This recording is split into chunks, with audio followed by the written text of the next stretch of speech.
Here's another clip of Ben Shapiro on election night. Let's have a listen. And then the other part of my theory is that Donald Trump was trying to thwart God. And as it turns out, the good part of my theory is that God always wins. You can try and thwart God. You can say, I am not called, I am not worthy, and God will still choose you. Okay, wow. Yeah, I mean, there's definitely truth to that. I think there might actually, we could go at this in a couple of different ways. I think there are a couple of very, very big messages here. One of them is, what Ben's saying at face value is that, we may or may not think that we're the right person for a job, but the Creator knows best, and sometimes we might think that we're not the right person for the job. We might not think that we're not worthy of the job, or we're not capable, or whatever it is.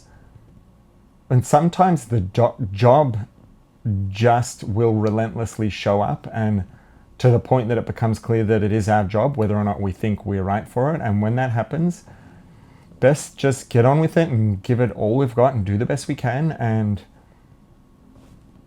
leave it up to the all-knowing, to the Creator of everything, to know who really is the best person for the job.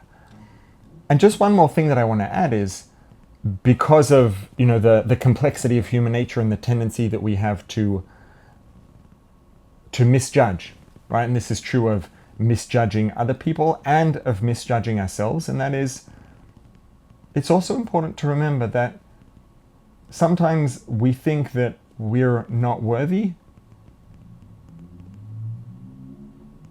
A lot of the time when we feel that we're not worthy, when a person feels that they're not worthy, it's not just that, well, yeah, but God knows better and knows that they are still the right person for the job.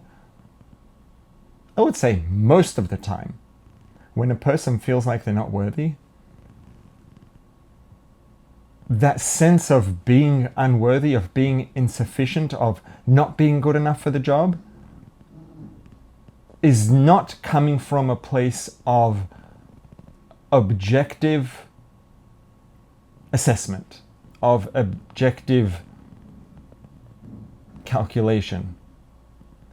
Usually what that's coming from is a place of maybe a habit of self-criticism that's been learned over many years from the result of perhaps a cognitive distortion of having a broken system of metrics that we use to evaluate ourselves and to measure or estimate just how worthy we are or are not, from some sort of something somewhere along the way that's broken, that's damaged, and that results in us believing that we're not worthy, because if we weren't worthy, we wouldn't be here.